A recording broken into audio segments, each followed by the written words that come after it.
세계에서 가장 명성 있는 의대 중 하나인 미국 스탠포드 의과대학교. 소랑과는 전혀 어울리지 않는 경건한 분위기를 자아내던 이곳 강의실에서 웬 교수와 학생 간의 고성이 오가고 있는데요. 놀랍게도 그들은 한국과 관련한 주제로 심각한 토론을 벌이고 있었고, 교수가 이내 자신이 한국에서 겪은 일들을 말하자 학생은 그럴 리가 없다는 듯 머리를 움켜잡고 무릎을 꿇고 맙니다. 그렇다면 이 강의실에서 대체 어떤 일이 벌어졌던 것일까요? 안녕하세요. 저는 미국 출신의 션이라고 합니다. 대부분의 사람들이 각자만의 트라우마를 가지고 있겠지만 제 경우에는 병원과 관련한 트라우마를 가지고 있습니다. 그리고 그 이유는 다른 미국인들이 병원을 두려워하는 이유와 같죠. 제가 어렸을 때 저희 집은 전형적인 미국 중산층이었는데요. 아니, 어쩌면 그것보다 조금 더 여유 있는 집안이었을지도 모릅니다. 그러나 아버지가 암에 걸린 이후 상황은 완전히 급변하고 말았죠. 다들 아시다시피 미국의 병원비는 상상을 초월하는 수준이고, 아버지의 병원비는 중산층이었던 저희 집안마저 감당할 수 없는 수준이었습니다. 결국 저희 가족은 집까지 팔아가며 아버지의 병원비로 충당했지만 돈은 여전히 부족했고, 나중에는 저희 가족이 파산 직전에 몰리게 되죠. 제게 아버지는 늘 존경스럽고 사랑하던 존재였지만 아버지가 결국 숱한 항암 치료에도 불구하고 돌아가셨을 때 솔직히 저는 슬픈 감정과 함께 다행이라는 생각도 들었습니다. 이런 제 모습이 역겹고 좌절스러웠지만 이게 미국의 현실인 것입니다. 가족 중 한 명이 심한 병에 걸리면 그 가정은 그 순간 몰락해버리는 것이고, 남겨진 가족의 짐이 되어 좋은 추억마저 검게 물들게 하는 것이죠. 아버지가 돌아가신 이후에 저희 가족 구성원들은 급성장염 같은 여러 병에 시달리긴 했습니다. 그러나 저희 모두는 병원에 대한 트라우마, 정확히는 병원비에 대한 극심한 트라우마가 생겨버렸고, 아무리 아파도 도저히 병원에 갈 엄두조차 내지 못했습니다. 그렇게 의료가 사치였던 미국에서 태어나고 자란 저는 복지가 부족하고 인력이 부족한 의료 시스템의 가혹한 현실에 익숙해졌죠. 미국에서는 가장 기본적인 치료비조차 보통의 시민의 손에 닿지 않는 경우가 많아서 많은 사람들이 침묵 속에서 고통을 겪어야만 하는 것입니다. 병원과는 별개로 다행히 저희 집안은 운이 좋은 편이었습니다. 아버지가 돌아가신 후 저희 가족은 몇 년간은 거의 빈민과 다름없는 삶을 살아야 했지만, 어머니와 저, 그리고 동생은 한마음 한뜻으로 열심히 일하다 보니 결국에는 정상적인 가정의 궤도에 오를 수 있었거든요. 그렇게 여유를 되찾아갈 때쯤 저는 생애 처음으로 해외여행을 한번 가보기로 했습니다. 저는 제 꿈이었던 해외여행을 위해 몇 년을 저축했고, 풍부한 역사와 활기찬 문화에 이끌려 한국을 선택하게 되었는데요. 그리고 이 선택이 제 삶을 극적으로 바꿀 것이라고는 정말 상상도 못했죠. 인천국제공항에서 비행기에서 내리면서 저는 흥분과 경이로움을 느끼지 않을 수 없었습니다. 영상으로만 접했던 북적거리는 서울의 도시는 제 앞에 펼쳐져 있었고, 우뚝 솟은 고층 건물들과 네온 불빛들의 미로는 다시 봐도 정관이었죠. 저는 이 매혹적인 나라의 구석구석을 탐험하고 싶었습니다. 하지만 그때까지도 저는 운명이 저를 위해 다른 계획을 준비하고 있다는 것을 전혀 알지 못했습니다. 충격적인 사건은 서울에서 3일째 되는 날에 일어났습니다. 제가 서울의 도시 광경과 소리에 정신이 팔려 번화한 길을 건너던 중 질주하는 차 한 대가 갑자기 나타났거든요. 차량의 질주는 너무나도 갑작스럽고 폭력적이어서 저는 거의 헝겊인형처럼 허공을 날아다녔습니다. 의식을 되찾았을 때 저는 도로에 누워 있었고 제 몸은 고통으로 찢겨져 있었습니다. 지나가는 사람들은 이미 제 주변에 모여들었고, 한국인들의 얼굴은 저에 대한 걱정으로 얼룩진 상태였죠. 저는 움직이려고 했지만 제 몸에 쏘아진 고통은 참을 수 없었습니다. 저는 제 조국 미국에서라면 이와 같은 사고는 곧 사형 선고를 의미하는 것과 마찬가지라는 것을 알고 있었습니다. 구급차가 도착했더라면 병원에 도착하는데 몇 시간이 걸렸을 것이고, 치료 비용은 천문학적일 것입니다. 아버지의 항암 치료비처럼 말이죠. 하지만 제가 무력하고 두려움에 떨며 그곳에 누워있을 때 놀라운 일이 일어났습니다. 몇 분 안에 사이렌 소리가 공기를 가득 채웠고, 한국인 구급대원 한 팀이 제 옆으로 달려왔거든요. 구급대원들은 제게 부드럽게 말을 걸었고, 그중 한 명은 영어를 유창하게 했습니다. 괜찮으실 거예요. 그는 제 다리를 안정시키고 병원으로 가는 여정을 준비하면서 끝까지 저를 위해 말을 걸어주며 안심시켜줬죠. 한국인 구급팀은 빠르고 효율적으로 일하며 마침내 저를 구급차에 실었습니다. 그들이 서울의 거리를 질주할 때 저는 최첨단 장비와 저를 돌본 한국인 의료 전문가들의 기술에 감탄했습니다. 전문성과 친절함이 저를 감싸며 제 잔뜩 흥분한 신경을 진정시켰습니다. 저는 어렴풋이 미국에서는 생각조차 할 수 없는 수준의 보살핌을 받고 있다는 것을 깨달았죠. 제가 병원에 도착했을 때 저는 즉시 응급실로 옮겨졌습니다. 저를 치료해준 의사들과 간호사들은 친절하고 인정이 많았으며 그들의 전문 지식은 그들이 취하는 모든 행동에서 분명하게 드러났습니다. 저는 다리가 부러지고 갈비뼈가 여러 개 골절되고 뇌진탕과 같은 부상의 정도를 드러냈기에 여러 번의 테스트와 스캔을 받았습니다. 이건 역시나 미국에서는 전혀 상상할 수 없는 수준의 치료였습니다.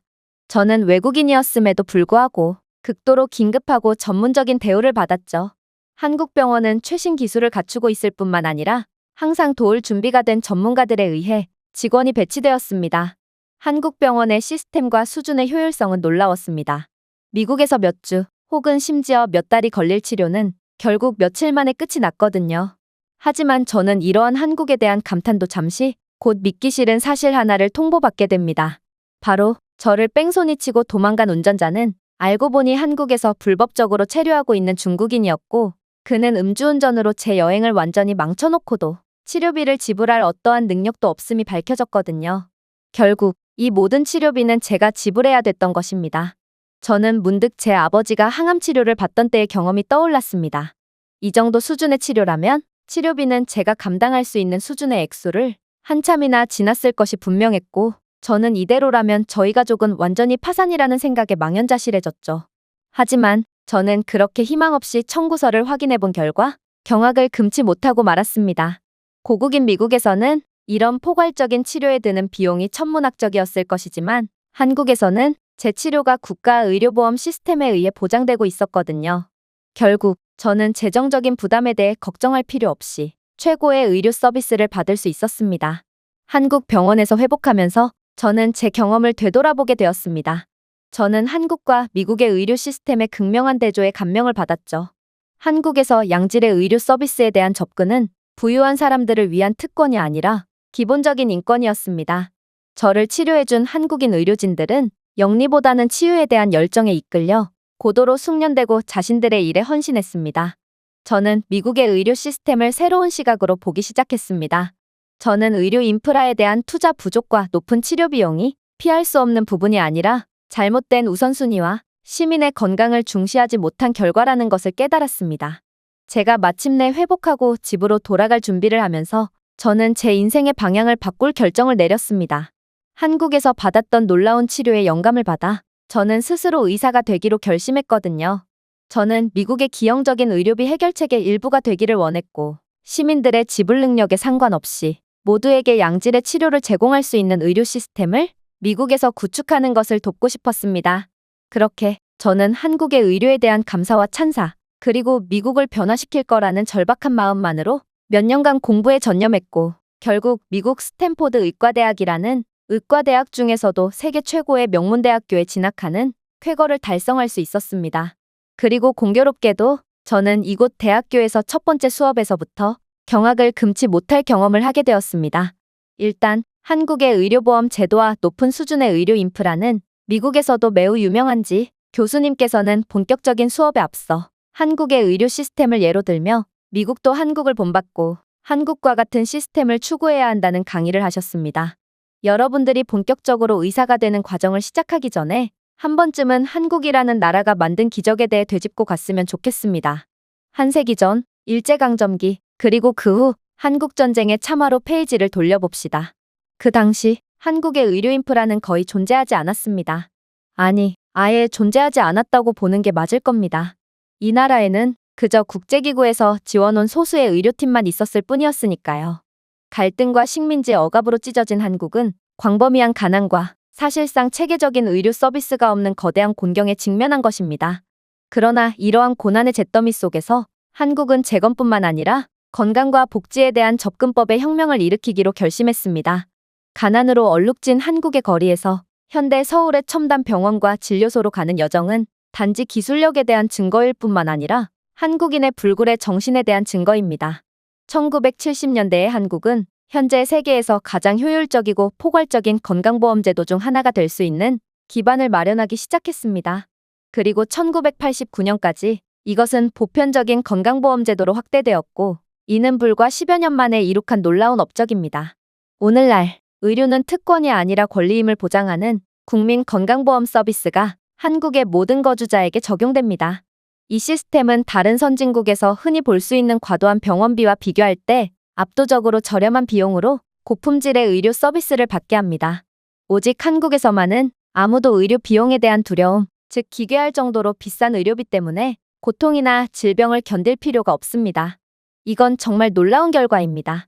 당시에 가난한 한국에 의료 지원을 왔던 세계 각국의 선진국들은 현재는 아파도 병원비가 없어 이악 물고 고통을 참고 있는데 반해 아무런 희망조차 없어 보였던 한국은 믿을 수 없는 발전을 통해 적어도 병원비가 두려워 병원에 가지 않는 사람은 찾아볼 수가 없게 된 것입니다.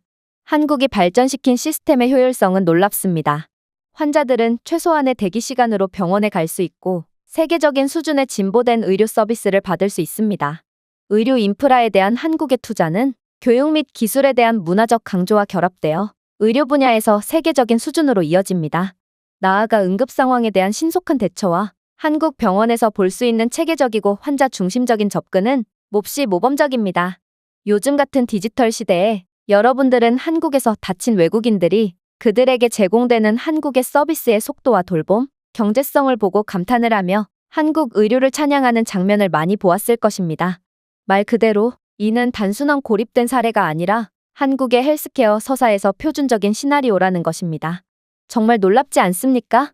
불과 수십 년 전 이들을 도와줬던 나라의 사람들은 이제 의료 수준이 월등해진 한국으로 의료 관광을 오고 있다니 말입니다. 그렇다면 도대체 한국은 전 세계 그 누구도 하지 못한 발전을 어떻게 이룩해낼 수 있었을까요?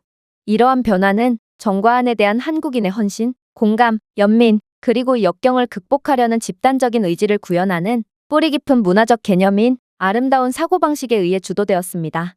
이러한 원칙들은 한국의 의료 정책과 관행에 바로 그 틀 안에 짜여 있습니다. 한국의 업적을 살펴보면 우리는 단순히 경제적 성공이나 기술적 발전 이상의 것을 볼 수 있고 인간의 존엄성과 공동체 복지에 대한 헌신을 볼 수 있습니다. 우리는 역사적 침체를 정당화하는 것이 아니라 개성과 우수성을 향한 끊임없는 추진을 촉진하는 데 사용한 국가를 볼 수 있습니다. 결론적으로 한국의 의료 여정은 희망의 등불이자 의료 인프라를 개선하기 위해 노력하는 다른 국가들에게 지침이 되는 곳입니다.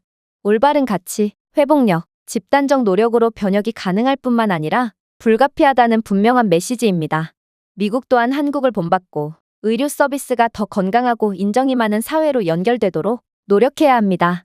그리고 저는 여러분들이 이렇듯 환자와 병원의 다리 역할을 하는 훌륭한 의료진으로 거듭났으면 좋겠네요. 교수님의 말씀은 100번은 옳은 말씀이었습니다. 저 또한 한국의 의료 시스템의 수혜를 직접 받아본 사람으로서 한국의 의료 시스템이 세계에서 가장 우수하다고 믿고 있거든요. 그러나 벼랑간 동양인 여학생 한 명이 번쩍 손을 들더군요. 그러고는 전혀 예상치도 못한 말을 쏟아내기 시작했습니다. 교수님의 말씀에는 오류가 있습니다. 한국의 의료 시스템이 단기간 만에 발전할 수 있었던 건 중국의 영향이 크거든요. 실제로 한국의 건강보험제도는 중국인들의 요구로 인해 만들어지기도 했죠. 애초에 한국의 의료기술은 전부 중국의 것을 그대로 가져온 수준에 지나지 않고 중국은 인구수가 너무 많아서 의료 인프라가 부족할 수밖에 없으니 속국과 다름없는 한국에서 중국인들이 치료를 받을 수 있도록 하기 위해 한국을 압박해서 건강보험제도를 만들어둔 것입니다. 만약 제 말이 틀렸다면 어째서 중국인들은 한국에서 저렴한 비용의 치료를 받기 위해 의료 관광을 다니고 있을까요? 서류만 잘 준비하면 중국인들은 한국에 가서 오히려 돈을 받고 치료를 받을 수 있고 저희 어머니 또한 한국에서 골절 수술을 받고 돈까지 환급받았죠. 즉 건강보험제도는 중국인들이 한국에서 저렴하게 수술을 받기 위해 만든 것이고 한국인들은 중국인들 덕분에 저렴한 병원비의 혜택을 누리고 있는 것입니다. 중국인 학생의 발언에 학생들은 일동 기겁을 하며 중국인의 수준에 학을 떼고 말았는데요. 저는 근거도 없는 소리를 하며 제 영혼과도 다름없는 한국을 욕보이는 중국인에게 우라의 감정이 치밀었으나 다른 학생들은 그저 한국의 속국이라는 표현을 사용한 중국 학생의 무례함에 유감을 표하는 것 같았습니다. 즉, 이 중국 학생의 말을 그대로 믿는 눈치였죠. 저는 이러한 상황에 참을 수가 없는 답답함을 느꼈고 그 자리에서 중국인의 논리에 반박하려던 그 순간 교수님께서 충격적인 말을 시작하셨습니다. 학생의 말에는 근거가 전혀 없습니다. 애초에 한국의 건강보험제도가 중국에서 왔다는 논리가 성립되려면 중국에도 한국과 같은 건강보험제도가 있거나 혹은 그보다 더 우수한 제도가 있어야겠죠. 그러나 중국은 국가 창설 이래 건강보험제도라는 것이 있었던 적이 없습니다. 그리고 제 개인적인 경험을 비추어 보건대 중국에서 건강보험제도가 생긴다면 중국은 1년 안에 파산하고 말 것이 뻔하죠. 자신이 이득을 보는 것보다 남이 피해를 보는 것을 더 중요시 여기는 이기적인 중국인들은 아프지 않아도 수도 없이 병원에 들락날락할 것이 분명하기에 이런 가짜 환자를 받느라 건강보험 재정은 순식간에 바닥을 보일 것이 자명하거든요. 실제로 중국은 열악한 의료 인프라를 가지고 있음에도 병원비는 거의 미국만큼이나 비싼 기형적인 모습을 보이고 있는데요. 그리고 제가 중국으로 의료봉사를 갔을 때 저는 지금도 절대로 잊지 못하는 경험을 하기도 했죠.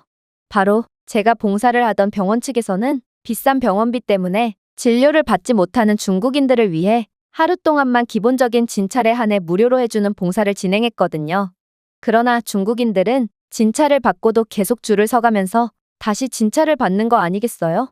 제가 그 이유를 물어보니 중국인들은 남들이 혜택을 받는 게 싫으니 자신이 2번, 3번 진찰을 받음으로써 그만큼 남들이 진찰을 받을 수 없게 하겠다는 충격적인 대답을 건네더군요.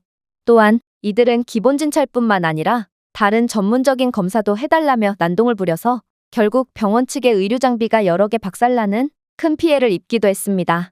물론 중국의 의료 수준이 낮은 까닭은 중국에서는 아직도 개똥을 먹으면 감기가 낫고 양의 피를 마시면 혈색이 좋아진다는 말도 안 되는 신앙을 가지고 있는 경우가 많고 서양 의술에 대한 신뢰도가 낮기 때문이기도 한데요. 기술의 수준은 국민들의 수준을 따라가는 경우가 일반적인데 중국인들의 수준이 이 정도밖에 안 되니 중국의 의료 수준이 낮은 건 다 이유가 있는 것입니다. 중국의 의료 수준이 빠르게 올라온 적은 역사적으로 단 한 번 있긴 했으나 중국 학생도 잘 알겠지만 중국은 스스로의 기술과 문화를 불태워 없애버렸죠. 즉, 중국은 돌아올 수 없는 강을 건너버린 것입니다. 도대체 중국은 한국에 비해 의료 수준, 의료 제도, 의료 인프라 등 단 하나도 나은 점이 없는 의료 수준을 가졌고 심지어 한국인들이 이룩하고 피땀을 흘리면서 유지하고 있는 건강보험 제도를 갉아먹고 있는 주제에 왜 한국에 여전히 열등감을 보이며 근거도 없이 까내리는 건지 이해가 가지 않습니다. 자국의 후진적이지만 비싸기만 한 의료 수준에 대한 열등감인가요? 한국 학생들은 미국에서 학위를 취득해도 한국에서 의사 생활을 이어나가는 경우가 많던데 중국 학생들은 100이면 100, 개인의 이득을 위해 중국 국적을 포기하는 걸로 보아 중국인들은 입으로만 애국을 외치는 것처럼 보입니다. 설마 당신은 벌써부터 중국 국적을 포기하고 미국 국적을 취득한 건 아니겠죠? 교수님의 말씀에 중국 학생은 마치 부모에게 거짓말을 치다 걸린 아이처럼 화들짝 놀래며 고개를 푹 숙일 뿐이었는데요. 아무래도 그녀는 이미 중국 국적을 포기한 상태가 분명했고 그런 주제에 한국의 의료 수준을 깔보고 중국의 애국자인 양 행세를 한 거였습니다. 교수님은 그런 중국 학생을 한심하다는 듯 쳐다봤고 이내 충격적인 강의를 이어나가셨습니다. 중국 같은 국가는 한국과 같은 우수한 건강보험 제도를 절대로 가질 수가 없습니다. 이건 한국의 건강보험 제도가 자리 잡힐 수 있게 된 역사와 이유를 자세히 들여다보면 알 수 있죠. 개인주의와 사리사욕이 종종 진보의 속도와 성격을 좌우하는 많은 나라들과 달리 한국의 건강보험 제도는 돕고 베풀고 나누는 문화가 사회 발전의 기초일 때 무엇을 성취할 수 있는지에 대한 증거거든요. 한국에는 오직 나 자신만을 생각하는 이기적인 사람이 거의 없을 뿐더러 남을 위하는 문화가 이미 널리 퍼져 있기에 한국에서는 국민이 병에 걸렸을 때 그 부담을 혼자 감당할 필요가 없습니다. 누구도 비용 때문에 치료를 거부당하지 않도록 보장하는 강력한 건강보험, 즉 가장 간단한 검진부터 가장 복잡한 수술까지 의료의 거의 모든 측면을 포괄하는 시스템이 그들을 뒷받침합니다. 이는 단순한 정책이 아니라 서로를 돌보겠다는 사회적 약속의 반영입니다. 그리고 한국 문화에 깊이 내재되어 있는 이러한 정신은 한국을 의료기술과 건강보장에서 놀라운 수준으로 끌어올렸습니다. 누구도 건강과 재정적 안정 중 하나를 선택할 필요가 없는 사회, 경제적 지위에 관계없이 모든 사람이 부채에 대한 심각한 두려움 없이 최상의 의료 서비스를 이용할 수 있는 사회를 상상해보세요. 이런 꿈만 같은 현실은 보편적 돌봄의 원칙을 예시하는 건강보험제도 덕분에 오늘날의 한국에서 실제로 일어나는 중입니다. 세계 여러 곳에서 고급 의료는 사치품이며 그저 비싼 비용을 감당할 수 있는 사람들을 위한 것입니다. 그러나 한국에서는 첨단 기술과 종합보험 시스템의 융합으로 모든 사람이 치료받고 모두가 보살핌을 받을 수 있도록 보장합니다. 이것은 정책만이 아니라 한국인의 마음이 반영된 것입니다. 이건 정말 대단한 일입니다. 중국의 경우는 조금 심하긴 하지만 당장 미국만 보더라도 현대 의학 기술로 충분히 삶을 살아갈 수 있지만 치료비가 없어서 죽어가는 사람이 널려 있거든요. 그러나 미국인들은 남이 보살핌을 받는 것을 도와주기 위해 자신의 돈을 선뜻 내놓는 사람이 거의 없기에 한국과 같은 건강한 사회를 구성하지 못하고 있는 것입니다. 즉, 한국의 건강보험제도는 한국 사회를 구성하는 근간이자 한국이 어떤 나라인가를 증명하는 우수한 제도라는 것입니다. 한국이 의료 시스템을 구축한 속도와 효율성은 타의 추종을 불허합니다. 다른 나라들이 관료주의와 의료의 역할에 대한 논쟁으로 어려움을 겪는 동안 한국인들은 빠르게 최신 의료기술과 절차를 모두가 이용할 수 있는 시스템을 구축했습니다. 최첨단 암치료에서 혁신적인 수술에 이르기까지 한국의 의료 분야는 희망의 불빛이며 세계보건의 선두주자입니다. 한국전쟁 이후 사람들의 기대 수명이 가장 낮은 국가 중 하나였던 한국이 이제는 혁신적인 의료 발전과 모범적인 건강보험제도로 인해 한국은 전 세계에서 기대 수명이 가장 높은 국가 중 하나가 되었습니다. 한국인들의 서로가 서로를 위하는 마음과 평등을 추구하는 가치관은 국민들이 함께 노력하여 누구도 뒤처지지 않도록 하는 독특한 환경을 조성해왔습니다. 최근에 전 세계적으로 화제가 된 희귀한 심장질환을 진단받은 시골 출신의 어린 소녀의 이야기를 생각해보세요. 많은 나라에서 그녀의 가족은 수술 비용 때문에 가슴 아픈 선택에 직면할지도 모릅니다. 그러나 한국에서 그녀는 지체 없이 생명을 구하는 수술을 받았고 그녀의 가족은 그렇게 의료 서비스를 동반하는 재정적인 부담을 견뎌낼 필요가 없었습니다. 이것은 단지 치료가 아닙니다. 모든 생명을 돌보기 위한 한국만이 할 수 있는 국가적인 약속이죠. 여러분, 우리는 한국의 의료 시스템을 보면서 기계와 보험보다 더 많은 것을 볼 수 있습니다. 우리는 모든 개인의 존엄과 가치를 믿는 이타심으로 가득 찬 한국인들을 마주할 수 있습니다. 마지막으로 의료 분야에서 열악함에서 풍부함으로 놀라운 도약을 이룬 한국의 여정에서 영감을 얻어봅시다. 이 이야기는 한 국가의 구성원들이 공유와 보살핌의 가치를 받아들일 때, 구성원들 전부가 공동체의 모든 구성원을 끌어올리겠다고 헌신할 때, 불가능은 반드시 가능으로 바뀐다는 것을 가르쳐줍니다. 한국의 이야기가 우리 모두에게 의료는 전 인류에게 평등해야 한다는 것을 가르쳐주고 그런 세계를 위해 모두가 노력하도록 영감을 주기를 바랍니다. 국적이나 재산에 관계없이 모든 사람이 존엄하고 동정심을 가지고 필요한 치료를 받아야만 합니다. 저는 교수님의 말씀에 말없이 눈물을 흘리며 박수를 칠 수밖에 없었습니다. 한국이라는 나라는 제 운명을 완전히 바꿔줬을 뿐만 아니라 전 세계 곳곳에서 희망의 등불이 되어 전 세계인들을 감동시키고 있었거든요. 저는 이런 한국을 위해서라도 언젠가는 제 조국이 한국처럼 변화할 수 있도록 최선을 다할 것이고 늘 한국이 베풀어준 온정을 잊지 않고 환자를 위한 의사가 되도록 노력할 것입니다. 제가 준비해온 내용은 여기까지입니다. 끝까지 시청해주셔서 진심으로 감사드리며 여러분들의 구독과 좋아요, 알림 설정은 영상 제작에 큰 힘이 됩니다. 이상 세모튜브였습니다.